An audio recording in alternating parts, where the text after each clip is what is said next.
Hello students, welcome to our channel.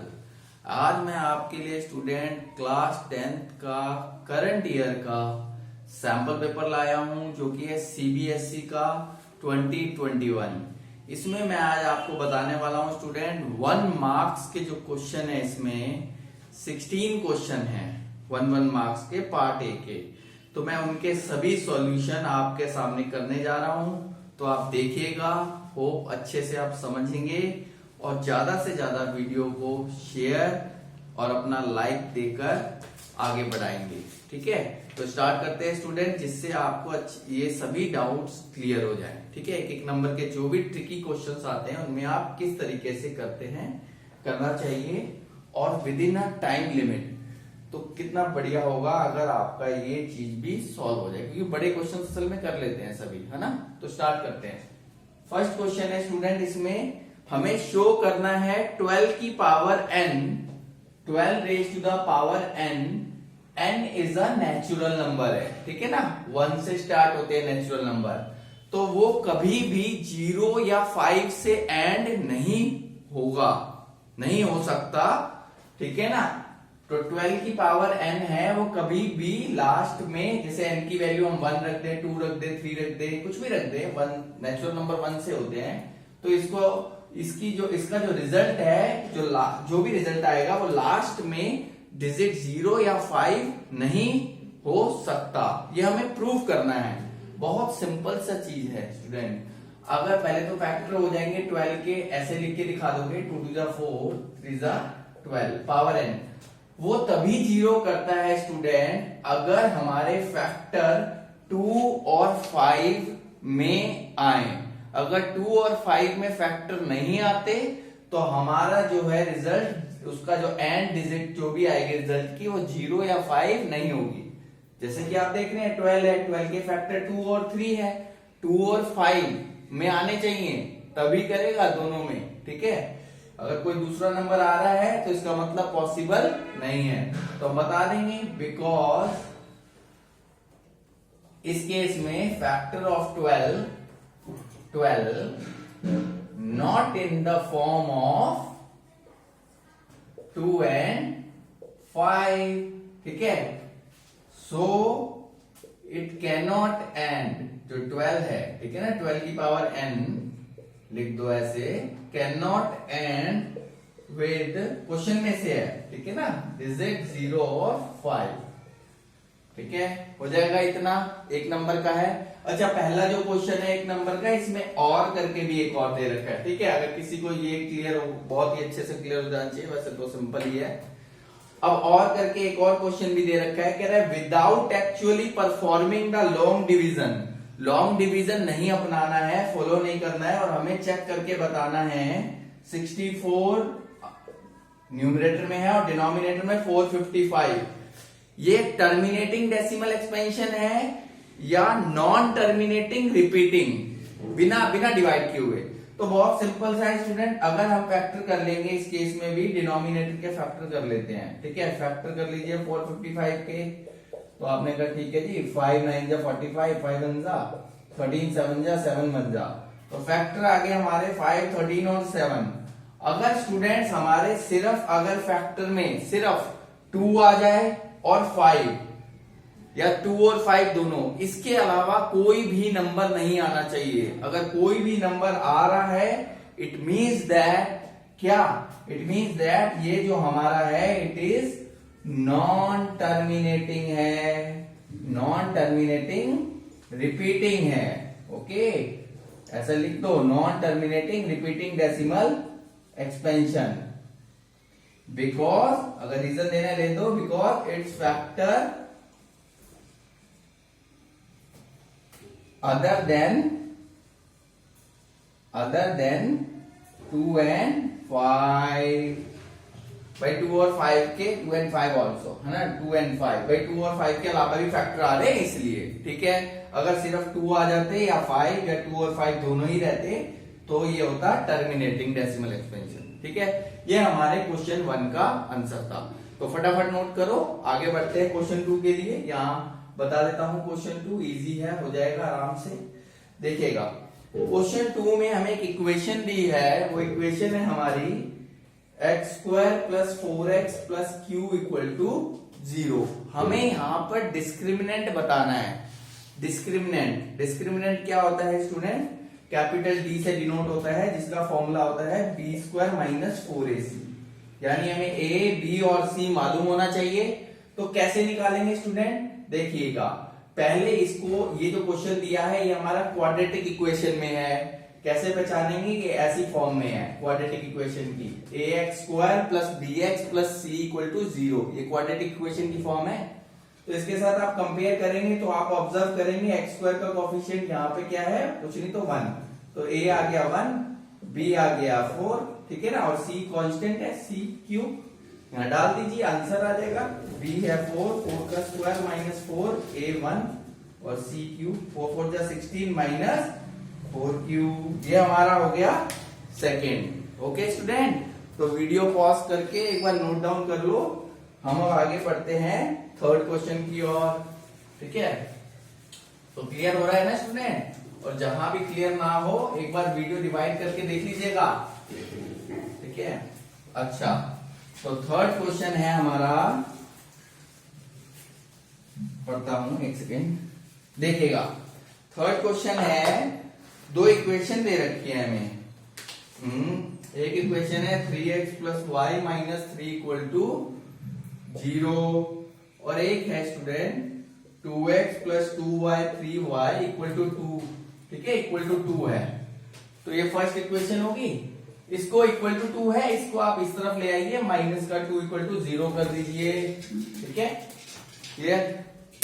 अब क्या करेंगे स्टूडेंट, हमें ये बताना है कि ये नो सॉल्यूशन है या नहीं। अब है तो कैसे है, जस्टिफाई करो, नहीं है तो भी। तो क्या है, सबसे पहले मैं आपको बता दूं, जो पहली इक्वेशन है जिसमें फर्स्ट इक्वेशन 1 और सेकेंड इक्वेशन 2। तो पहली इक्वेशन में a1 हो गया हमारा 3, x का कोफिशिएंट a1 होता है, a2 हो गया, y का कोफिशिएंट हो गया, सॉरी 1 है ना फर्स्ट इक्वेशन, तो a1 b1 c1, b1 हो गया, y का कोफिशिएंट 1 और c1 कांस्टेंट टर्म हो गया, a1 b1 c1, a2 b2 2/3 और c2 -2, ठीक है? अब इसको आप चेक करके देखिए, a1/a2 कितना हुआ? 3/2, b1/b2 कितना हुआ?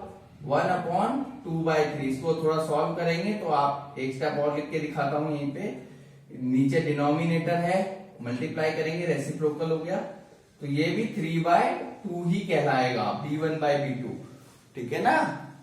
और c1/c2 कितना हुआ? -3/-2, तो ये भी यही आ रहा है, यानी a1/a2 और b1/b2 और c1/c2 जो है बिल्कुल सेम है। तो वो कह रहा है क्या ये नो सॉल्यूशन है? No, it is not a no solution, because it is not in form, ये इस फॉर्म में नहीं है, नॉट इन फॉर्म ऑफ, क्योंकि नो सॉल्यूशन की क्या फॉर्म होती है? a1/a2 = b1/b2 not equal to c1/c2, इस फॉर्म में नहीं है, इसलिए ये नो सॉल्यूशन नहीं है। वैसे आपको बताओ कौन सा सॉल्यूशन है? सारे इक्वल होते हैं तो इनफाइनाइटली मैनी सॉल्यूशन। ओके, तो नोट कर लो। फोर्थ क्वेश्चन पे बढ़ते हैं, देखिएगा, ठीक है? फोर्थ क्वेश्चन जो है हमारा, एक सर्कल बना के दे रखा है, थोड़ा ट्रिकी सा है, देखिएगा, हाँ जल्दी।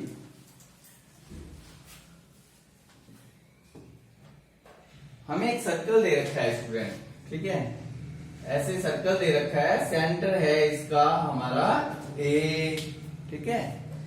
और हमें यहां सेंटर A है और ये रेडियस है हमारा AQ और AR, और बीच में से लाइन जा रही है PQ, जैसे कि आप देख रहे हैं PQ और PR दो टेंजेंट्स हैं, लिखा हुआ है क्वेश्चन में कि भाई PQ and PR are tangents to a circle with centre A।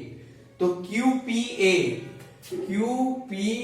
हमारा ये दे रखा है 27, हमें फाइंड करना है QAR, ये वाला एंगल। ठीक है, बहुत सिंपल है, लेकिन फिर भी आपको करके दिखाना है। एक नंबर का है तो थोड़ा लेंथी है। देखिए हमें ये तो पता है, मैं आपको एक चीज बताता हूं स्टूडेंट।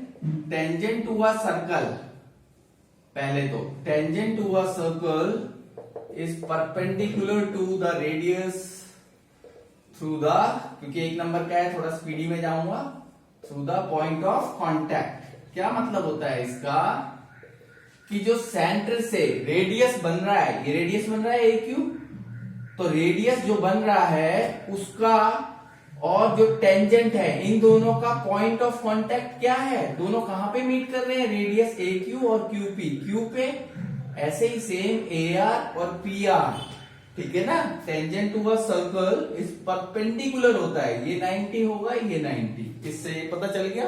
ठीक है, चलो जी ठीक है, ये भी 90, ये भी 90, ये पूरा दे नहीं रखा, हमें तो सिर्फ इतना ही दिया है। तो क्या करेंगे, इन दोनों में कॉन्करेंसी कर देंगे फटाफट, AQP और ARP। इससे हमारा ये होगा कि ये वाला जो एंगल है ना, QPA है ना, QPA इक्वल हो जाएगा हमारा RPA। ये दोनों एंगल सेम कर देंगे, ठीक है, कॉन्करेंसी से, फिर आंसर आ जाएगा। देखो कैसे। ठीक है जी, ये है, एक हो गया AQ equal to AR, AQ AR के इक्वल रेडियाई ऑफ सर्कल। ठीक है, अच्छा, और है आगे हमारा, ठीक है, angle AQP equal to AR, P each 90, let it be, फिर AP कॉमन है ना, कॉमन है। तो ये किससे बना आपका कॉन्करेंसी, AQP कॉन्करेंट हो गया ARP के। अगर आप ध्यान से देखें, ये 90 है, ये हाइपोटेन्यूस हो गया और ये इक्वल रेडियाई, तो यानी राइट एंगल कॉमन हाइपोटेन्यूस लिख देते हैं और साइड। ठीक है, इसको सीक्वेंस में लिख दीजिएगा, ये बाद में लिख देना बस यहाँ, ठीक है ना, RHS। ठीक है, तो हो गया। तो इससे हमारा ये वाला जो एंगल है, दिस वन QPA, ये एंगल, और ये वाला, क्योंकि ये वाला जो आ रहा है हमारा AQP में आ रहा है और ये वाला हमारा आ रहा है ARP में, तो दोनों सेम हो जाएंगे। ठीक है, RPA, ये दोनों इक्वल हो गए 27 बाय CPCT। ठीक है, ये भी 27। अब तो सिंपल है, अब तो ये निकालना है तो निकल जाएगा। ठीक है, तो लिख देंगे angle Q plus angle R plus angle QAR plus angle P equal to 360। Q 90, R 90, QAR मालूम नहीं है, एंगल P है 54। समझ गए ना बच्चों, 54 कैसे आया, 54 समझ में आया। देखो इधर, देखो इधर दिखाता हूं, एक सेकेंड, इधर देखना। हाँ सॉरी, इधर थोड़ा, ये रहा Q plus angle R, Q plus angle R plus QAR plus angle P equal to 360। this and this one। तो 90 ये नहीं मालूम है, QAR और P हो गया 54। P 54 कैसे हुआ पता चला, ये पूरा P पे 27। तो 90 180 प्लस 54 4 234। ठीक है, तो इसके बाद तो आप कर ही लेंगे, माइनस करना है। ठीक है, 360 में से 234 माइनस कर दो भाई, कितना आया, कैलकुलेशन सही है ना, कैलकुलेशन देख लो ना भाई मेरी। ठीक है, ठीक है, तो ये हमारा हो गया। ठीक है, ये हमारा हो गया स्टूडेंट क्वेश्चन नंबर 4 का सॉल्यूशन। थोड़ा सा लेंथी था, इसमें टाइम लगा। ऐसे क्वेश्चन होते हैं कुछ जिसमें टाइम लग जाता है 1 मिनट से भी ज्यादा, लेकिन बाकी सिंपल भी होंगे। अब देखिएगा फिफ्थ वाला कितनी जल्दी करता हूं आगे, 5th 6th फटाफट। ठीक है, क्योंकि अब जिसमें टाइम लग रहा है वो तो है, तो लगाना पड़ेगा नहीं। तो 5th क्वेश्चन क्या है, कह रहा है अर्थमेटिक मीन बताना है A माइनस बी और A प्लस बी का। A माइनस बी और A प्लस बी, देखिए जी अर्थमेटिक मीन क्या होता है, दोनों का सम करके 2 से डिवाइड कर दो, दिस प्लस दिस। मीन तो यही हुआ ना, एवरेज। 2 नंबर है, दोनों को प्लस कर दो, प्लस कर दिया, और 2 से डिवाइड क्यों, क्योंकि 2 नंबर है तो कर दो, minus b plus b, 2a/2, a आ गया, फिनिश। देख रहा ना कितना आसान हो गया।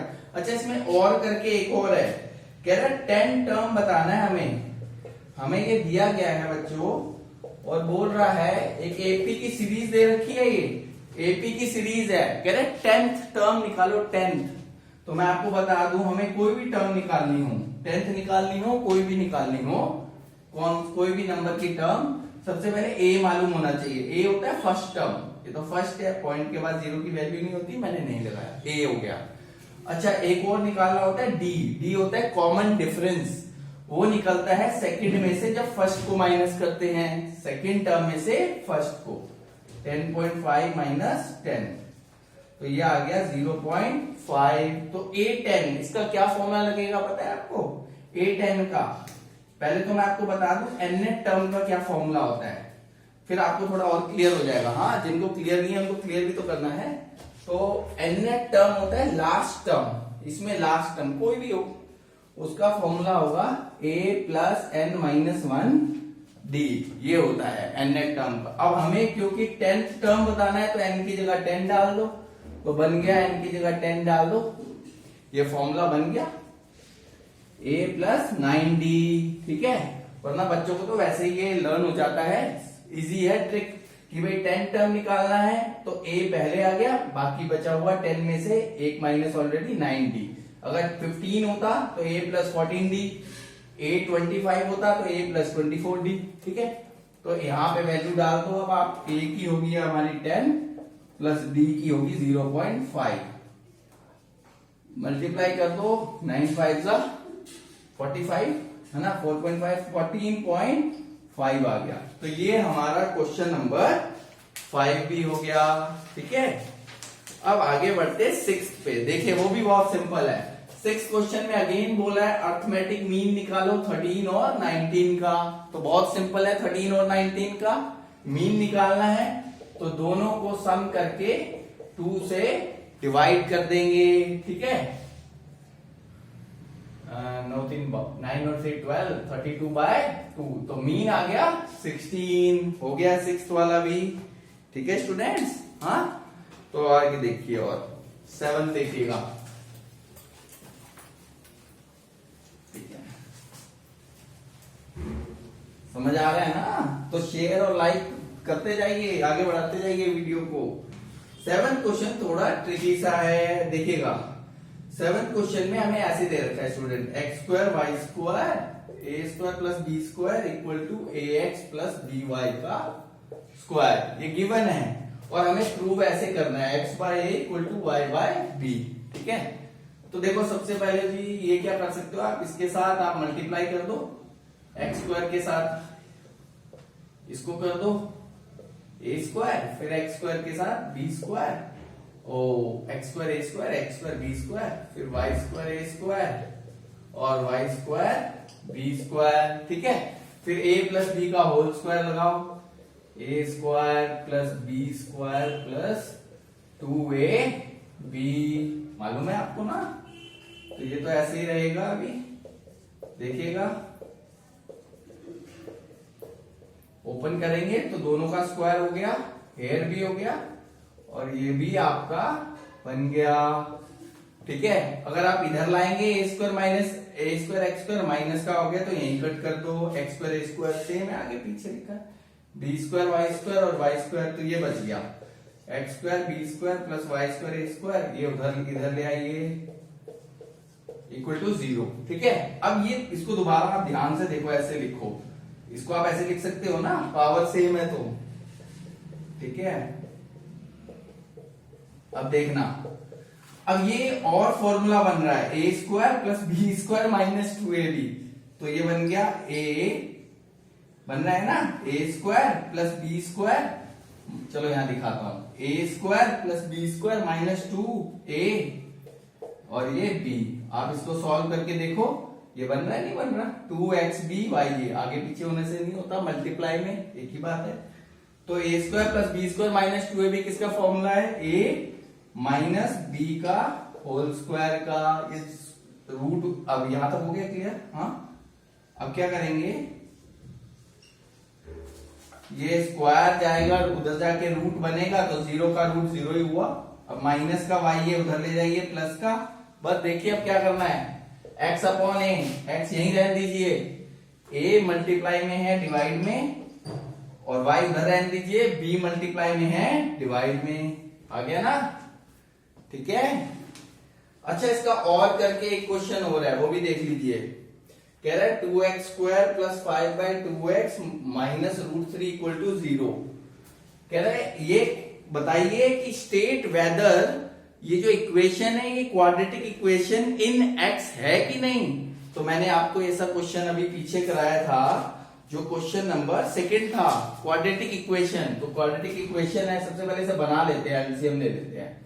तो नीचे है 2 4x square 2 1 2 5x 2 root 3 equal to 0। ये डिवाइड में है 2, उधर चला गया, तो इक्वेशन बन गई 4x square plus 5x minus, यही है। अब वो बोल रहा है, ये आगे ना सॉल्व करके, कह रहा है whether following equation quadratic equation है कि नहीं। Yes, it is in the quadratic. Why, because, क्यों है लिखना पड़ेगा, बिकॉज किस फॉर्म में है, ax square plus bx plus c equal to 0। Clear हो रहा है, because ax square plus bx plus c equal to 0 इस फॉर्म में है।